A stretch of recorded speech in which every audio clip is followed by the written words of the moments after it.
नमस्कार साथियों, राजकीय संग्रहालय मथुरा में आपका स्वागत एवं अभिनंदन। ऑब्जेक्ट ऑफ द वीक की जो श्रृंखला मथुरा संग्रहालय द्वारा प्रारंभ की गई, मैं आशा कर रहा हूं कि आप सभी को पसंद आ रही होगी और इससे आपका ज्ञान अर्जन भी हो रहा होगा। इस श्रृंखला में हम अभी तक 2 कृतियां आपके समक्ष प्रस्तुत कर चुके हैं और आज इसी श्रृंखला में तीसरी कृति आपके समक्ष प्रदर्शित करने जा रहे हैं। यह कृति जैन आयागपट्ट के रूप में हमारे संग्रहालय में संग्रहित है।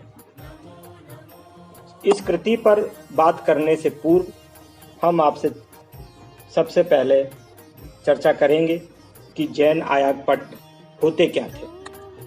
जैन धर्म से संबंधित पुरातात्विक साक्ष्यों के रूप में प्राप्त आयागपट्टों को विशेष रूप से धार्मिक महत्व का स्वीकार किया गया है। जैन आयागपट्ट वह वर्गाकार या आयताकार शिला पट्ट हैं जिन्हें संभवतः स्तूप के बाहर धार्मिक दृष्टि से पूजा हेतु स्थापित किया जाता था। अभी तक जो भी आयागपट्ट ज्ञात या प्राप्त हुए हैं वह मथुरा के कंकाली टीला नामक स्थान के हैं।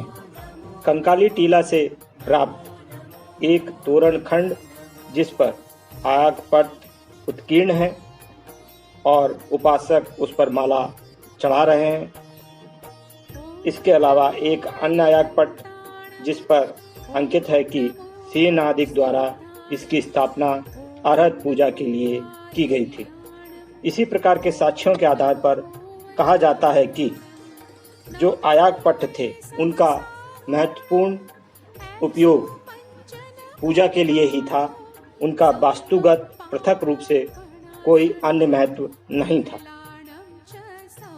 अब हम आज की इस तृतीय प्रस्तुति की ओर ध्यान देते हैं।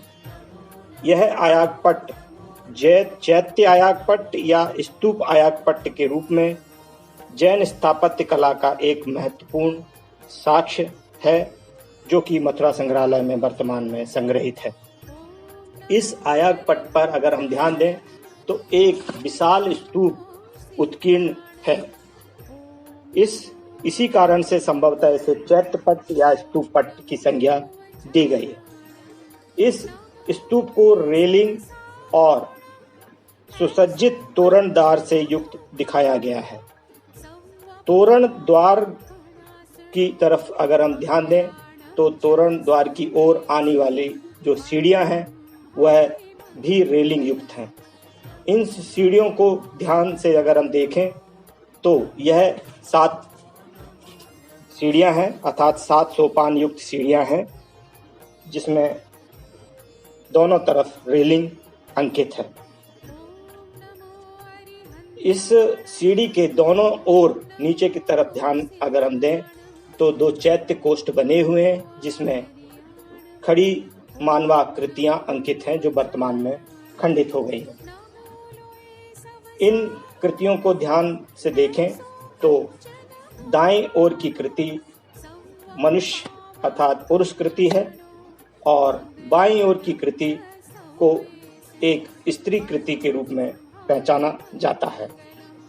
अब हम तोरण द्वार के ऊपरी हिस्से में चलते हैं, अर्थात स्तूप के दोनों ओर ध्यान दें तो दोनों ही ओर किनारे पर 2 स्तंभों का अंकन हुआ है।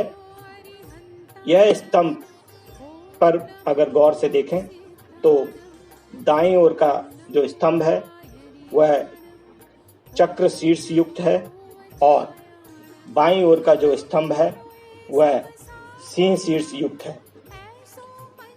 सिंह स्तंभ और चक्र स्तंभ के बीच जो स्तूप बना है उस स्तूप के दोनों ओर 3 उपासक एवं उपासिकाओं की आकृतियां अंकित हैं। हम पहले नीचे से ऊपर की ओर बात करेंगे तो सबसे पहले नीचे देखा जाए दोनों ओर 2 स्त्री आकृतियां अंकित हैं जिनकी पहचान नर्तकियों के रूप में विद्वान करते हैं। नर्तकियों के थोड़ा सा ऊपर अगर हम चलें तो सुपर्ण गंधर्व अंकित हैं, जिन्हें ध्यान से देखें तो उनमें एक पूंछ का भी अंकन देख सकते हैं और उनके पंजे, जो पक्षियों के पंजे होते हैं उस तरीके के पंजे उनके देख सकते हैं। यह दोनों गंधर्व मूर्ति शिल्प की दृष्टि से महत्वपूर्ण है और इनको भी उपासक की संज्ञा दी गई है। इनको ध्यान दें तो दाईं तरफ वाले गंधर्व के हाथ में हमें एक पुष्पगुच्छ दिखाई देगा और बाईं तरफ वाले गंधर्व के हाथ में एक सुंदर माला दिखाई देगी। अब हम स्तूप के ऊपरी हिस्से में आते हैं। दोनों ओर किनारे पर दो नग्न मानवाकृतियां बनी हुई हैं, जो कि उड़ती हुई अवस्था में दिखाई गई हैं। इन नग्न मानवाकृतियों को विद्वान मुनियों के प्रतिनिधित्व के रूप में स्वीकार करते हैं। इन आकृतियों को थोड़ा ध्यान से अगर हम देखते हैं तो इनके बाएं हाथ में आपको एक वस्त्र, दोनों ही आकृतियों में एक वस्त्र का अंकन और बाएं हाथ में ही एक जल पात्र अर्थात कमंडल देखने को मिलता है।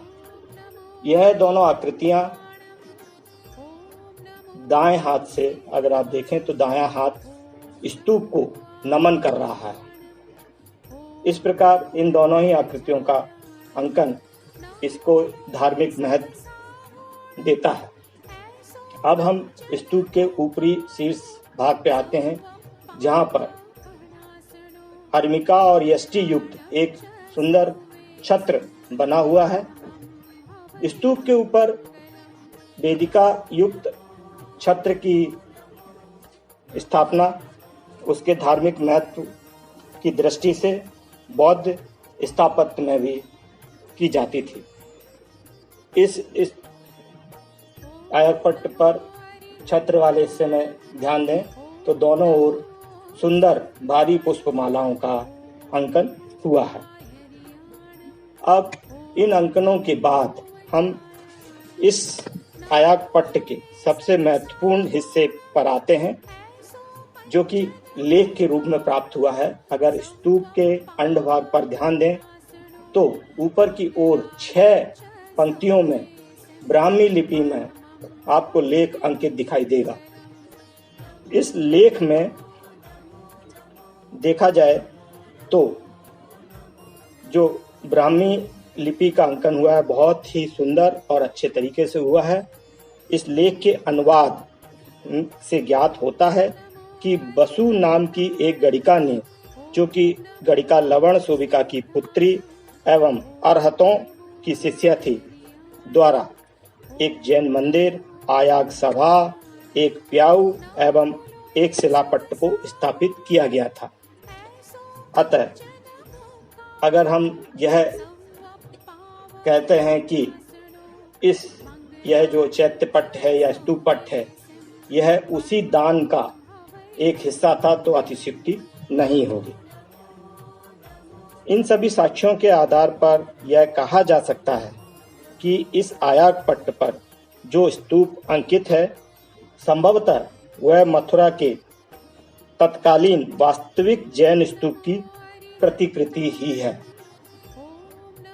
कंकाली टीले से जो भी आयतपट्ट अभी तक प्राप्त हुए हैं उस दृष्टि से यहाँ उल्लेखनीय है कि वर्तमान में यह आयतपट्ट मथुरा के अलावा राज्य संग्रहालय लखनऊ, राष्ट्रीय संग्रहालय नई दिल्ली एवं इंडियन म्यूजियम कलकत्ता में संग्रहित हैं। इस प्रकार ये तीसरी कृति आपके ज्ञानार्जन के लिए आज प्रस्तुत हुई है और मैं आशा करता हूँ कि जो हमारी ऑब्जेक्ट ऑफ द वीक की सीरीज ऑनलाइन माध्यम से आपके समक्ष आ रही है उसमें यह तीसरी प्रस्तुति आपके ज्ञानार्जन को बढ़ाएगी और आगे भी हम इसी तरह आपके ज्ञानार्जन के लिए इस सीरीज के अंतर्गत विभिन्न कलाकृतियों को प्रदर्शित करते रहेंगे। धन्यवाद।